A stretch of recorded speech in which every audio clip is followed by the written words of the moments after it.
Okay, I'm going to go ahead and get started as people are joining. Thank you guys all so much for joining today. We have an extra special guest with us. So, for our AMA today, we have Alex Rosemblat. Up until very recently, Alex was the CMO of Datadog. He led marketing at what is now the public company for over a decade. He started with the go-to-market operations right after the Series A of the company as employee 11 and scaled the function through the firm's growth phase into its now hypergrowth as a post-IPO company. I'm excited to discuss both his experience there and seeing all different phases of a business and now how he's seeing the evolution of marketing and the revenue functions with the age of generative AI. So thanks so much for joining today, Alex. Sure. Thanks for having me. I wanted to kick it off and actually just, ask you some questions that I'm personally interested in. In our generation, it's pretty rare for somebody to stay at a company for 10, 11 years, let alone somebody who starts off as kind of a junior marketer or the first marketer on the team and makes their way all the way up to CMO. So I'm just curious, what are some of the either kind of challenges or obstacles you had to overcome to grow with the company as you became the CMO? Yeah. I think that one important thing, and for anybody here that's in a go-to-market role, whether it's sales or marketing or something else, the reason that I was able to stick around for so long, again, like let's take me out of the picture and let's think about things from the company's lens. Like the company needs to be doing well. And for the company to be doing well, obviously it needs to be making product that people want and that works really well, but it also needs to be finding customers and also taking its existing customers and sell, trying to keep them and hopefully sell more to them, keeping your customers happy. Something that was important is that I always found a way to make my number. And the numbers kept, the goalposts every quarter kept on moving. And then with every fundraise, it wasn't just like a move, it was like jumping to another field because like, hey, you've got all this much more capital to put to work. So we're going to expect for you to like aim way over there. And I always found a way to make my number with the materials, the people, whatever I had with me or that I was able to realistically get by the end date, I was able to find a way to make my number. So I think that that's like one really important thing. And because I was making my number and not just making it, but like far exceeding it in many quarters, the organization, I think I'm definitely lucky enough that the organization had patience with me. And I think that for anybody that hears this, your first time in a new role, and even though I was the marketing leader for almost 11 years at Datadog, every 2 to 3 years, it was literally like a new role. Like, if somebody had not been able to grow along with the company, you would have had to find a new person with a different experience and background to be able to do that role well. And I think that I was pretty honest with myself and said, okay, I am a rookie at this new phase. All of my success at a earlier phase, like, doesn't matter aside from the fact that, I know the company well, and I know the product well, and I know the space well. Like, that's the stuff I can bring with me. But in order to be able to run a much larger team with a much larger budget, a bigger scope, a much more diverse, oftentimes, goal, because like the goal then kind of bifurcated and then trifurcated and then quadricated as we started to add on different go-to-market motions that were very different. Just accepting the fact I don't know how to do this probably at all. And there's obviously primary materials. There's a huge amount of webinars and talks and materials on the internet. I definitely enrolled in seminars and things like that as they came up, as I just needed to get a boot camp in certain skills. And then I was lucky enough that I had a lot of good mentors along the way as well that gave me shortcuts and said, yeah, don't do it like this, do it like that. And then the other thing about being in a hypergrowth startup, and Datadog was basically in hypergrowth the entire time I was there, is you get a lot of at-bats. So, just accept the fact you're going to make a bunch of mistakes. And again, in terms of making my number, I always aimed for 125% of my number. So that if some things didn't work out, I was always going to at least scrape out to 100. Sometimes I got to 125. Sometimes the things that I did worked out even better. And there's a couple of quarters that like things got difficult, or like obviously the quarters that had to do with all the disruption around the pandemic. Like, things were just completely unforeseeable. You didn't know it was going to be around the next corner. Still had to make my number, So, that gave me a lot of wiggle room to try different things out. And again, made my number every single quarter. One quick housekeeping thing for any guests. Please feel free to type any questions into the chat if you want to ask Alex anything. But so hearing you use the language of make my number, which I love that. It sounds to me like you're an extremely revenue focused marketing leader. So were you measured on actual revenue, or what was the numbers you were measured upon? Yeah, I think I was fortunate enough. So one interesting thing that kind of puts everything into context is I was the first go-to-market employee, and I have an engineering background, Hmm. but I was the first person that got hired in specifically to try to get customers. And I had the good fortune of not having a dedicated sales rep for the first like 6 to 8 months that I was there. So I had a lot of time to build things well without any pressure that I had to like hit a certain goal. So I had a good like kind of 6 month runway where like I got certain things working really well. And then when we started to add on sales reps, like I had all of my things in order and I had enough bandwidth and had done all the infrastructure to be able to get them what they needed. I mean, I would go back to your question about being a revenue driven marketer or a head of marketing. Like if you're not, what are you? I mean, the four, like I don't know, like in some ways, I always saw myself as part of the sales team.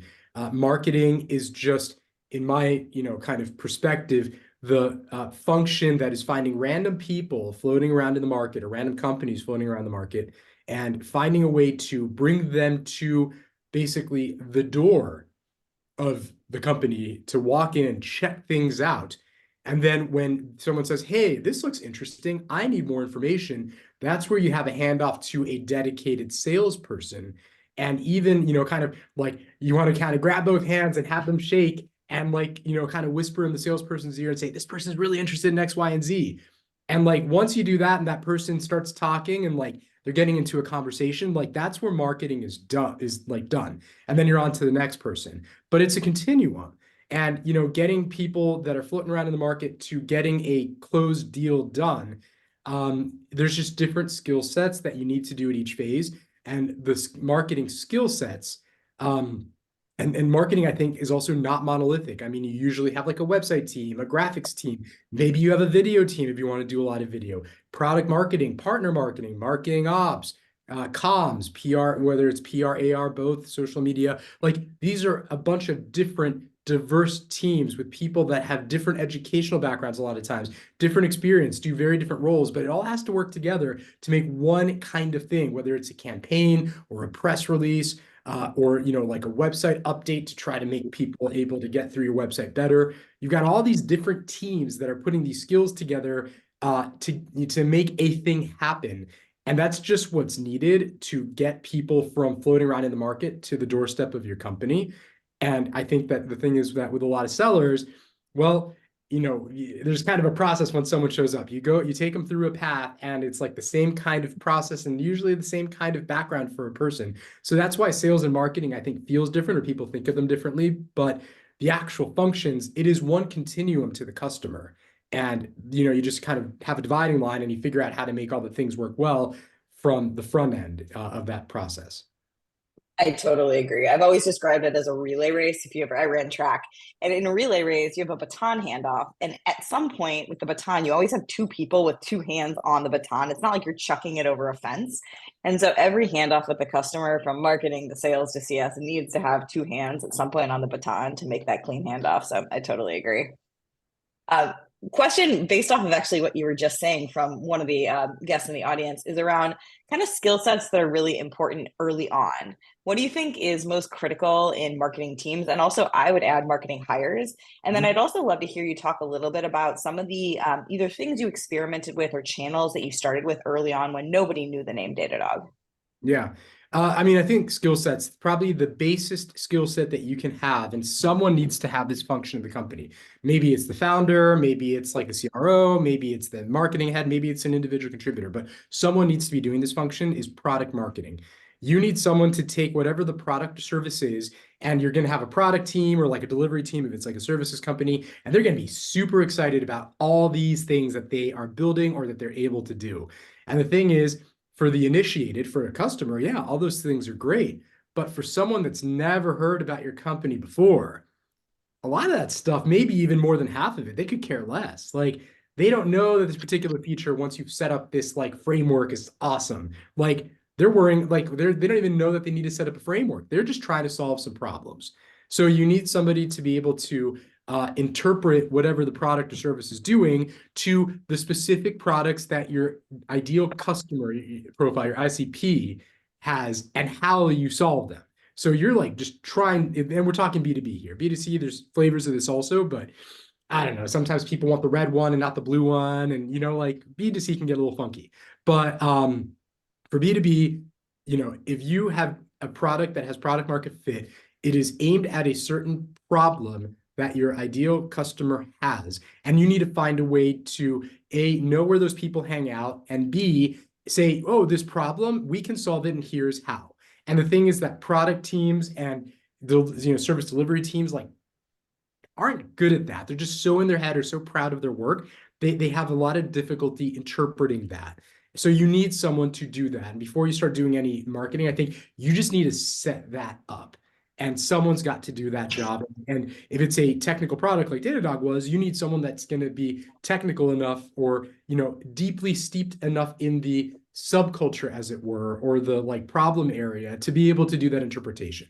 And I had a product marketing background. Before that, I was technical. So like for me, I was able to do that. And I was like the product marketer for the first 2 or 3 years, just like as well as doing everything else, of course, for some time. I was able to do that.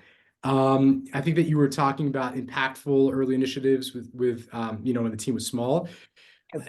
To do a really good job at any particular channel to find customers, I mean, it's like building a product.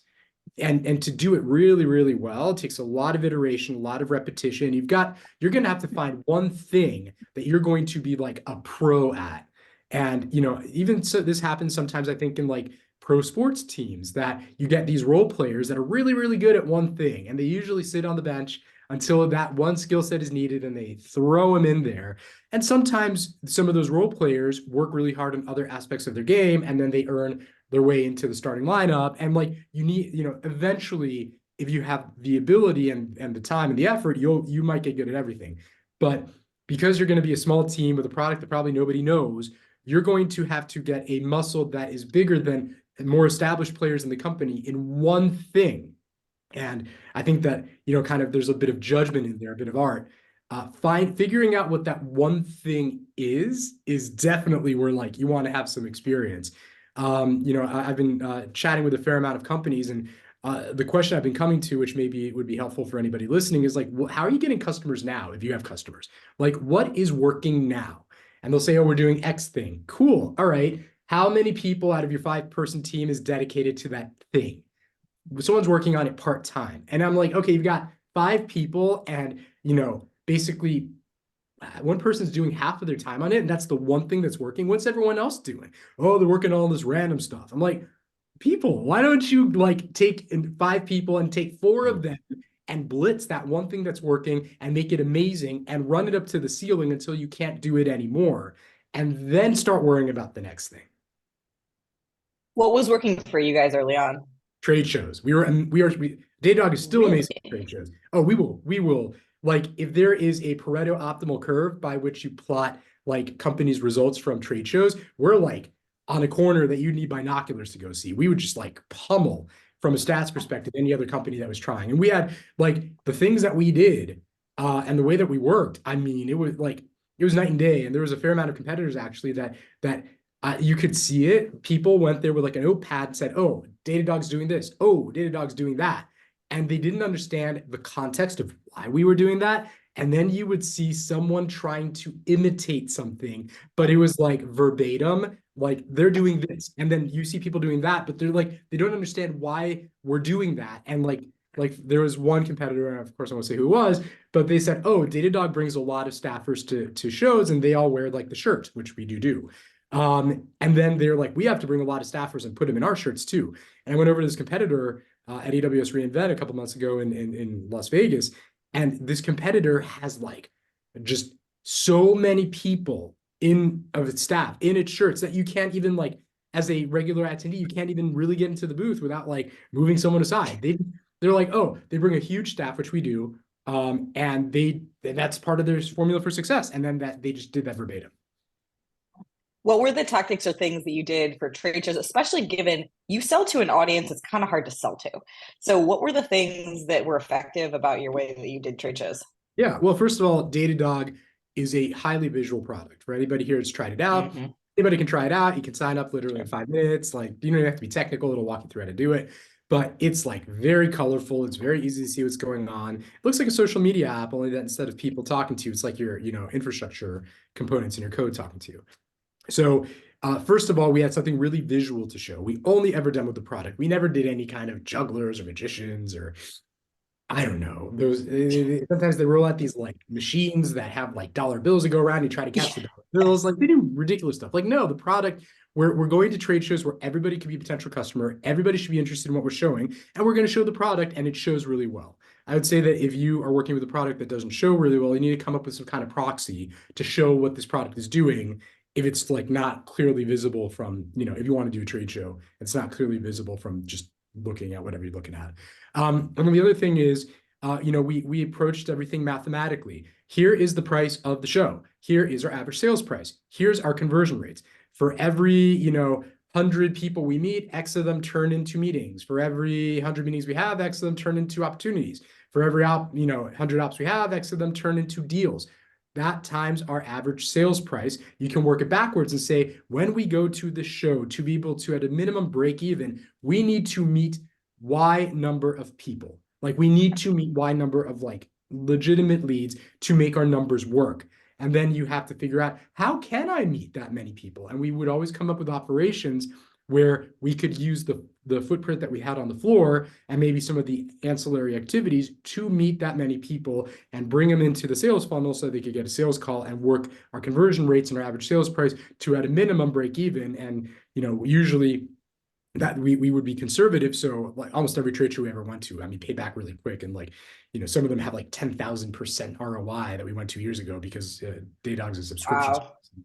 Wow. If you take a look at our public earnings statements, people tend to keep on buying more and more. Yeah. Did in terms of attribution, it's always been a challenge from a marketing perspective for you guys. If you met somebody at a trade show, did you just attribute that lead or opportunity to the trade show, or how did you deal with multi-touch? Yeah.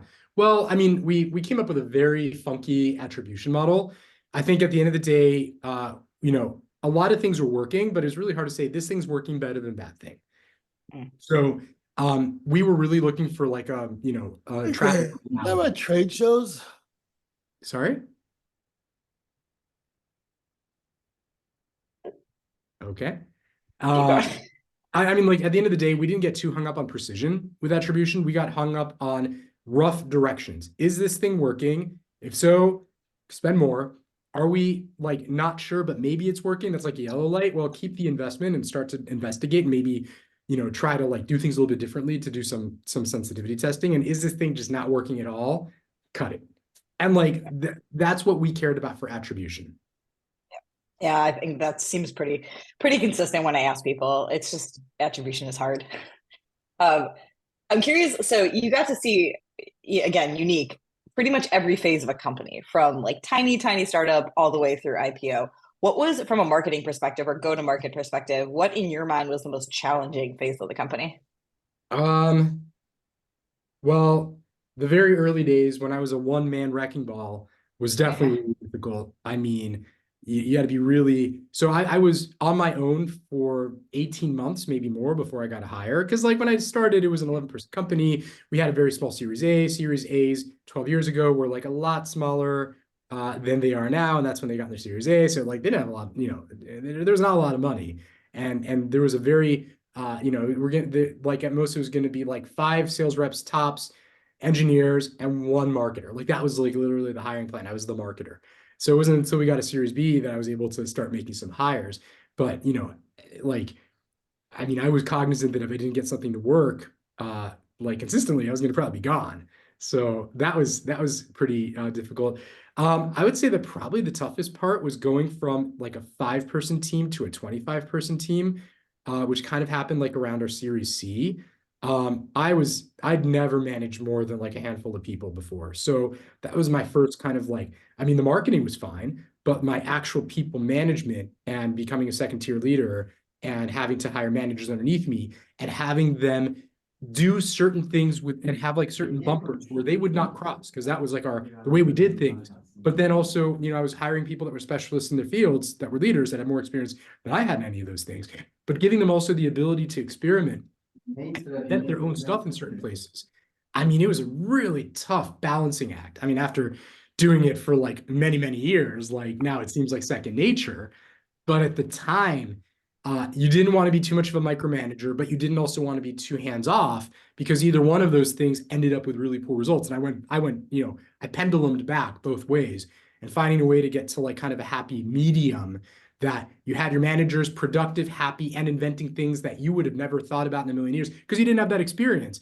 But at the same time, they were on point, doing things to like company like standards, and like, and all aligned. I mean, setting that up for the first time without ever having done it before was, at least for me, very challenging. Sure. I'm sure also just even figuring out how to work with as your sales team grew. And did you guys have BDR, SDRs? Was that a Yes. function? Mhm. And did they sit under marketing or sales? Yeah, I would say that was probably one of my big mistakes. When we first got some BDRs, I might have had one hire or two. It's a very small team. And I'm like, Yeah. I am up to here doing marketing stuff. I don't want any piece of having to like deal with like SDRs or BDRs. And like I've never managed one before, and it's a different persona. And like I don't know how their comp plans work. I don't know how their like attainment stuff works. I've only ever been involved in training them and coming up with their call scripts and collateral. So I'm like, all right, sales team, I'm happy for you all to have them. Yeah. And I think that when a marketing team, from what I've seen, runs an SDR, BDR function, they're very goal focused. So they might do a lot of different motions, and like they care about how much comes at the out point. Sales tends to run them to make sure that they're doing their job, to be very output focused. So did you do your 100 emails? Did you do your 100 calls? Well, it doesn't matter if you did a terrible job on those calls or a terrible job on those emails. You got your 100 done. Good job. It's like, well, nothing came out of this stuff. It took us a really, really long time to get our BDRs and SDRs productive. Now, they're great, but it took a long, long time. And I do believe that if I had owned that function, we would have gotten that productive way earlier. And like I ended up being really involved to work on that stuff too. It's not like it was hands off. No, I was involved. I was involved doing a lot of the work, pointing out a lot of problems, and having zero ability to actually make decisions to implement the things that I was seeing. I'm seeing it right now because I've asked this question to maybe 100 people. It is totally 50-50 in terms of do they sit under marketing or sales? But I'm more in your camp that SDR, BDR is still a top of funnel function, and aligning them more on the marketing side. And to your point, at some point, there's that handoff to sales when you're like, this person's really interested. That all happens beforehand. And I learned very early in my career that, to your point of SDR, BDRs being very goal oriented, you set the bench line of what they're trying to achieve and they will achieve it. And so depending on where you put the sticks and the carrots, they will totally change behavior. And, just by doing it by output is not going to get the right behavior that you want. Yeah. How do you see that function? And I guess also the role between marketing and sales changing with some of these new AI tools? I feel like it's way too early to tell. Some people I know, we were never able to get it to work. I think the product is too technical. Are doing a fair amount of like AI based, like have the AI with a lot of seed, kind of good conversations or documentation or whatever. Have the AI write a good starter email to get the conversation going. And I've met some people that say that's working really well. We never had any, that we didn't get it to work at Datadog. And it was good training, and kind of like teaching a methodology for trying to get people to open up, and like we never got it to work. We did have about a year ago a whole on, when the AI craze kind of started, we tried every single kind of marketing collateral with AI writing it, and that experiment was very short-lived because like we couldn't get anything to work really well. So I don't know. From my experience, and I think that other people have tried differently and maybe are having success, at least from a marketing perspective, I'm not really seeing much of a displacement from AI, at least in a highly technical company where everything is really bespoke and it's got to be on point, because developers will read, will see through like BS in like, in 2 seconds. Like they've got a good BS detector. But I'm not seeing at this time. And people have said, have you tried this tool? Have you tried that tool? I'm like, look, they're all kind of variants of the same thing. Maybe for something much more simplistic, it'll work, but like it didn't work for Datadog. I do think that AI has a yeah, and I think that maybe a problem is just the fact that all this marketing stuff is so open-ended, and what a customer could come with is so open-ended. I think that for closed-ended data sets, it works really well. Like a buddy of mine is the CEO of a company that does a lot of AI stuff for like legal documents.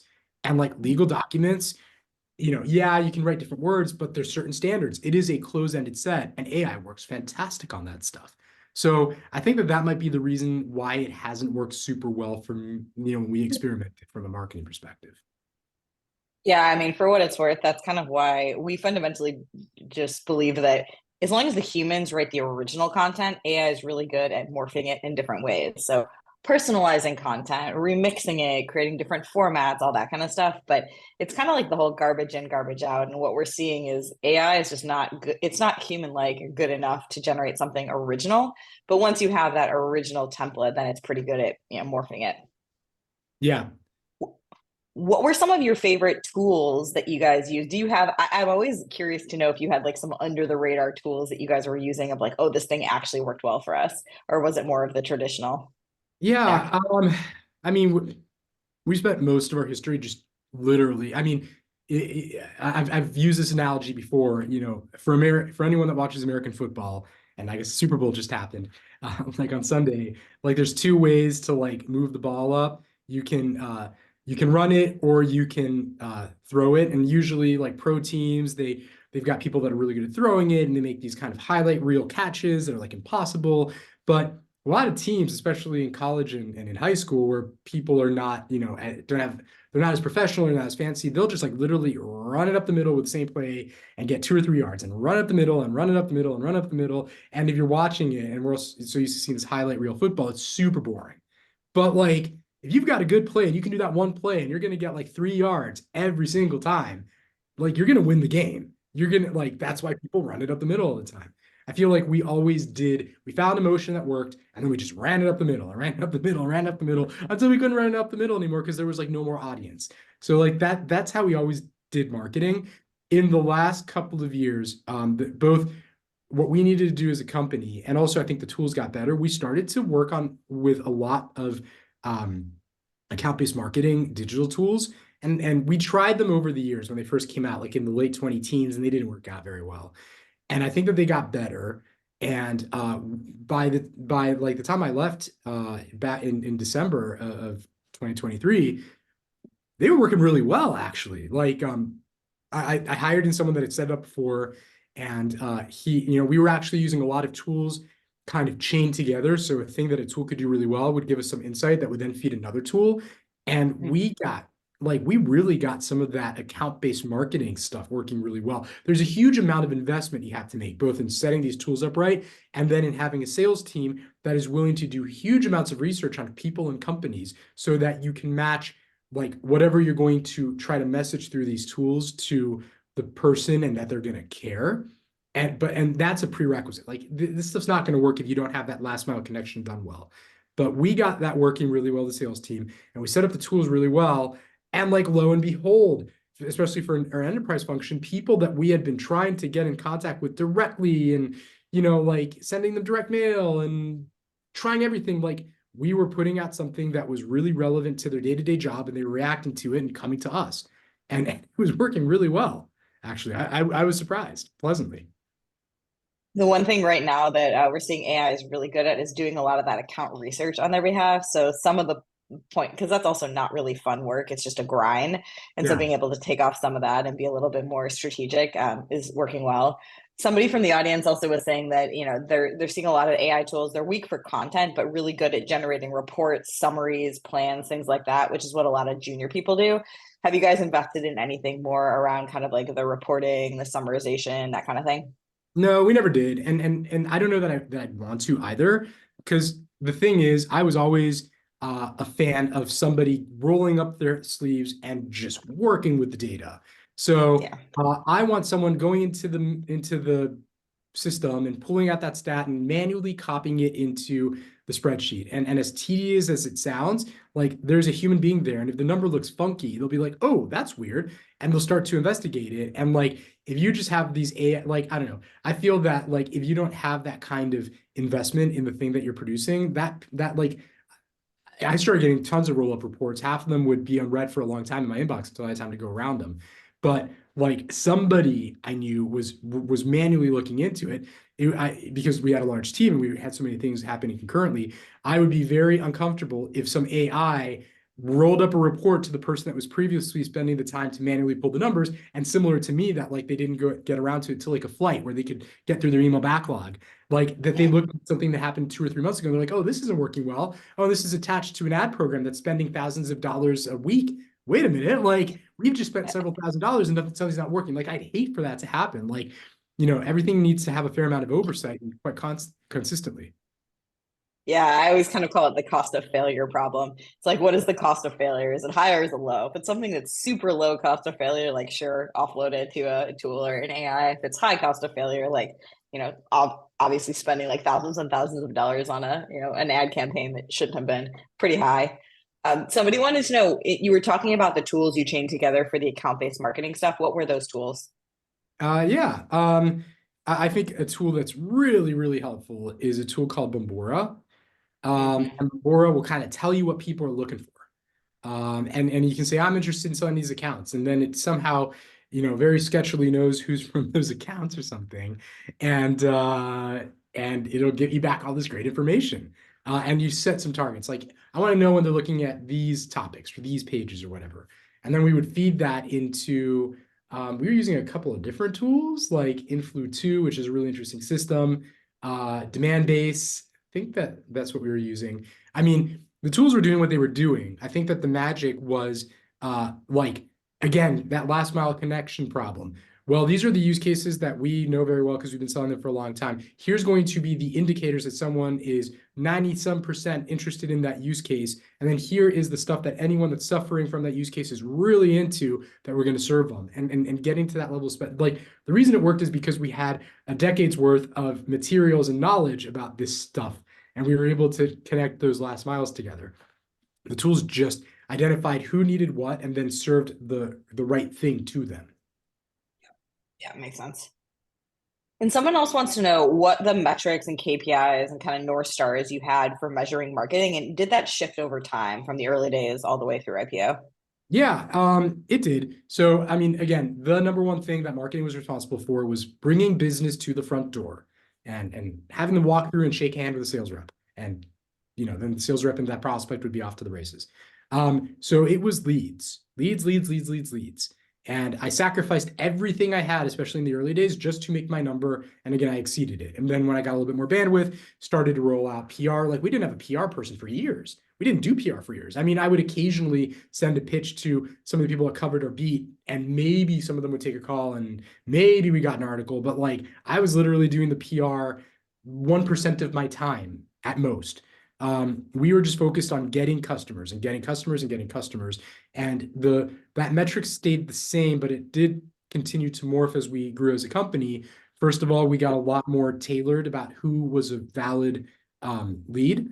Then we started to have to split up our lead goals because we went from a commercial small to mid-sized business motion, and then we added on an enterprise motion. And then the enterprise was too big for some companies, and our SMB team was too small, so we got a mid-market motion. And then we started international expansion. So then you needed to get the right amount of leads for the Asia Pacific commercial team, or for the Germany, Austria, Switzerland, the DACH enterprise team. And like even if you killed it for a couple of those teams and had an amazing number, but some of those teams starved, you didn't do a good job. So like that's where things started to get really complex.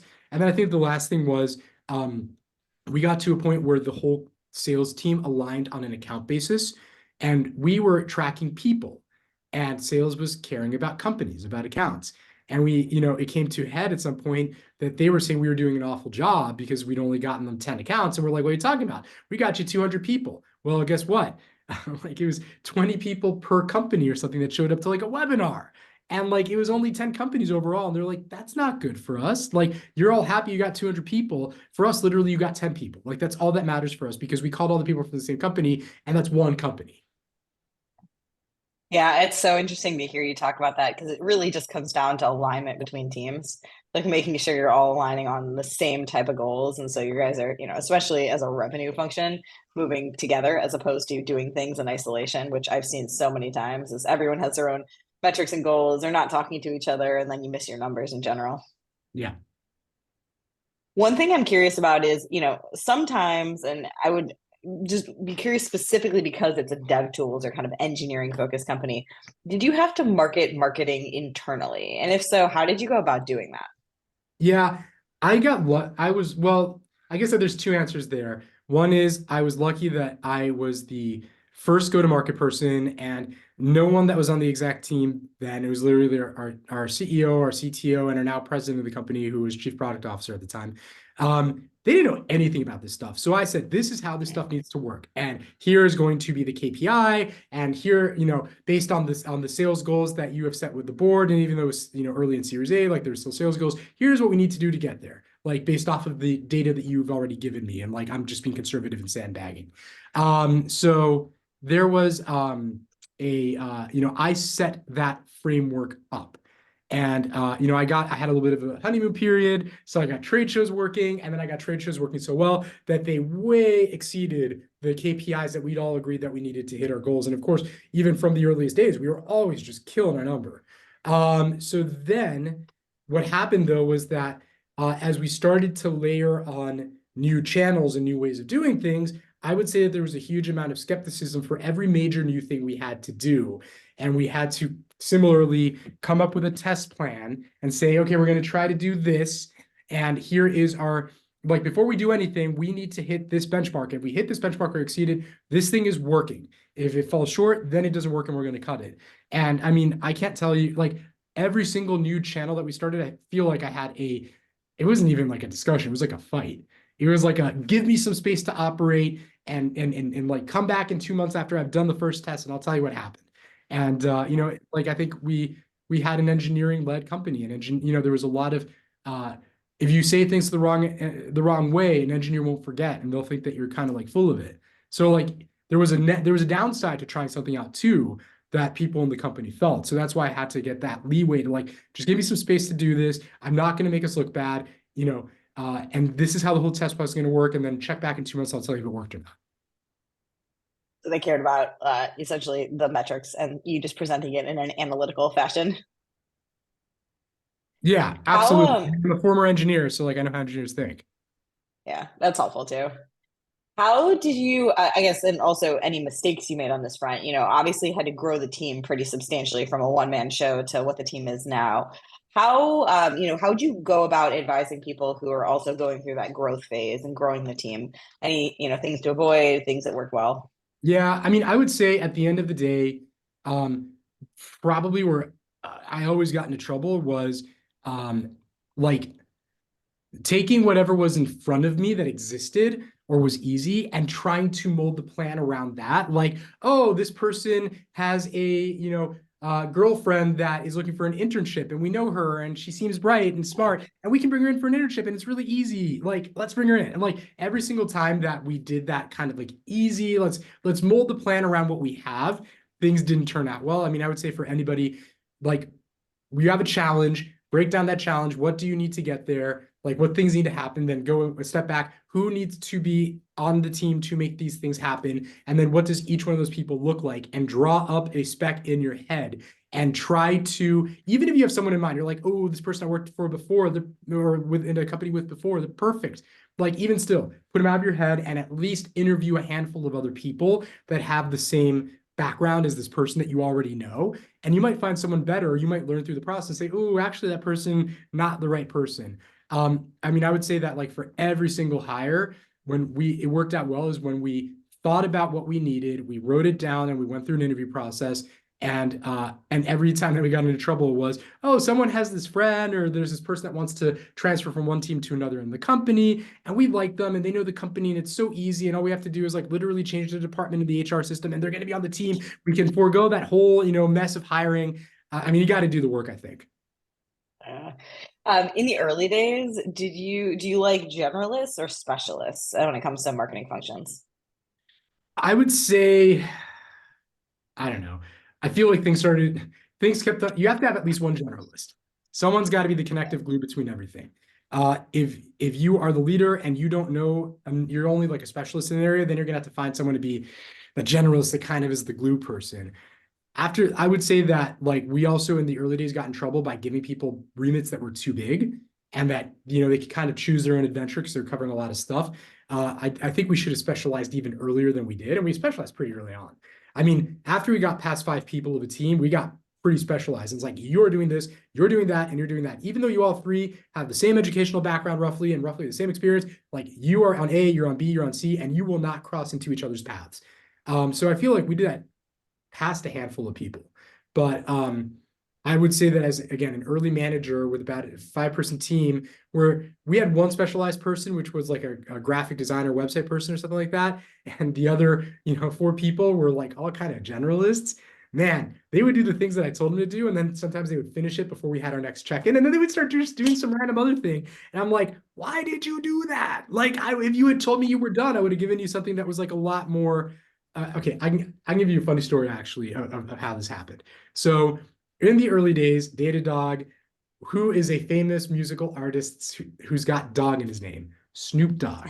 So someone was saying, oh, for the biggest trade show of the year, wouldn't it be cool if we like got rented out a small venue and did some like ticket raffle and got Snoop Dogg to play like that, like dog, like there's a connection there. I'm like, yeah, that sounds interesting. Like maybe if you have 5 minutes, like just see if it's even feasible. Like I gave that person a little bit of leeway, and that person was like, I got the word from the boss and I can go forward with this. 2 days later, that person had called Snoop Dogg's agent, had the pricing, had the dates, had a venue, all I had the contracts. All I had to do was sign the contracts, and Snoop Dogg was going to play a private show at the biggest trade show like of the year for us. I'm like, what? I needed you to work on a couple ad campaigns. Why'd you spend the past 3 days like looking at booking Snoop Dogg? So like that's where it's like specializations. Like you're the ad person, you got to do ads. Like if we had specialized, like that person would have kept on doing ads. I lost 3 or 4 days of that person doing ads, and I really needed them back then. That's such a good story. I also have just found personally that also comes with maturity is like sometimes younger junior people, they kind of get excited or like shiny object syndrome and they like go there, but you just need to harness their energy into the things you need them to do, and then they'll perform really well. Yeah. There's one other area I wanted to touch on before I let you go, which is, you talked about account-based marketing and personalization. What were some of the ways that you would go about creating personalized campaigns? What worked, what didn't work? Yeah, I mean, I think at the end of the day, we're going back to product marketing. I think that always goes back to having a really good product marketing framework. So the first thing that I did when I started at Datadog is, and there were like under 100 customers, maybe 8 or 9 of them were in New York City, and I wanted no nepotism customers, people that bought the product on its own merits and didn't know anybody at the company beforehand. So I went and I asked some pretty straightforward questions. What was going on that made you look for a tool like this? What else did you evaluate? What made you choose us? And now that you've been running the tool, like what's different? And the things that all of those 8 people said, and there was a lot of great content that came out of this, but the 2 or 3 or 4 things, however many it was, that every single person said, I circled that and I chucked everything else. I mean, I literally kept 5% of the material, but it was 5% that was shared by everybody. And I worked out a very robust product marketing framework off of it. Here is a problem. Here are the symptoms of it. Here's how you solve it. Here's how we specifically solve it. Here are the benefits once it's solved. Here are the business outcomes, like, outside of the operational. So we had all that stuff done. And as much as I could, I wrote like maybe the header, but the detail was copied and pasted from these interviews. And as much as possible, even though I'm a technical person, even though I understood the product very well, the customers were still saying stuff in a way that like would never come to me, and just saying things that certain way to another person, it was like they got it, and there was some additional context. So I mean, I would say the more that you can use verbatim, word for word, what your customers are saying, but again, it's got to be like put into the right framework, so you use the right words at the same time. That'll give you the content that really, I think, jumps off the page. That's such a good reminder of, actually letting the customers do a lot of the talking. and listening to them. I know we're at time. I have one last question that I wanted to just ask you is, if you could go back in time and kind of talk to yourself 10 years ago, what advice would you give yourself? What things would you tell yourself to do differently? Yeah, I mean, I think that going back to the point, but like in terms of the things that would have saved me the most heartache, and that if I were to go ahead and, start leading marketing for another team, like I feel like it would just be like shortcuts and I move way faster. It was like a lot of that personnel, and like I hadn't ever run a team as large at any stage of the company after we got past like the 5-person stage. Like once we passed 5 people, it was like, okay, I'm in uncharted territory. And there was just under 200 people in the marketing team when I left in December. So like it kept on getting bigger and bigger. I would say that more than anything, it's probably that thing that I said before, which is think long and hard about who you need and write them down on paper and try to find people you don't know that fit those characteristics.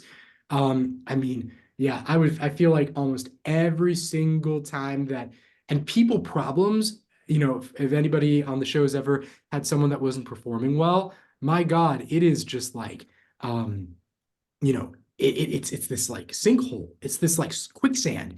Like it turns into a multiple problem because not only do you have the person that's not working out, somebody else and maybe you are doing their job for them. So that's like another problem. So someone else is doing the workload. Then after that, you have a motivation problem because everyone else is aware that this person's not working out. They're like, why is that person still around? And then you end up spending a huge amount of time not doing your job if you're the leader, but also trying to figure out how to try to improve this person or manage them out. And like, I mean, bad hires will just slow you down so much. And I think from my experience, a good way to get a hire that's just not the right fit or not going to work out is by not thinking about what you need and trying to very specifically screen for those characteristics. Yeah. And just even hearing you talk about it, it's like, don't take shortcuts when you're hiring. I feel like that's what I'm internalizing. It's like, don't take the easy path just because it's easy. Hey, I did, and I didn't do it because I was lazy. I did it because like I had no time. So, if you're Yeah. going to save me 20 hours of interviewing, like giddy up. I can do so much other stuff with those 20 hours. Yeah, absolutely. Well, Alex, thank you so much. This has been really fun. What's next for you? Anything or unsure? Yeah, I'm doing some advising now, which is very interesting. Basically, all stages, like from very early, like I'm talking to some companies that are just setting up their go-to-market, like the founders have done all the deals, and like they're getting to a point where they've got too much pipeline to be able to handle themselves. To later stage companies that are trying to bolt on another sales motion, or their sales and marketing is not working super well. They're trying to tighten it up. So doing a fair amount of advising, and then personally, I've been in software my entire career, and I know that really well. And again, we're talking like decades. I've been doing this stuff, and if you count the fact that I got into software when I was in high school, that's another decade-ish, like before like I started working. But I mean, I think there's a lot of interesting stuff happening in renewables and electric vehicles and alternative energy. And the thing is, like, I don't know. I know cloud computing and back-end infrastructure, and I know that whole world really well because I've been playing in it for literally decades. I don't know much. I know enough to be dangerous in some of these other fields. So I think becoming a student again and learning more about that ecosystem and how that stuff works is something that I'd like to definitely check out. Awesome. Well, that'll be a fun experiment this year. Well, thanks so much for your time. Really appreciate the insights and look forward to watching what you do next. All right. Thanks for having me. Thanks everybody for joining, and we'll see you next time.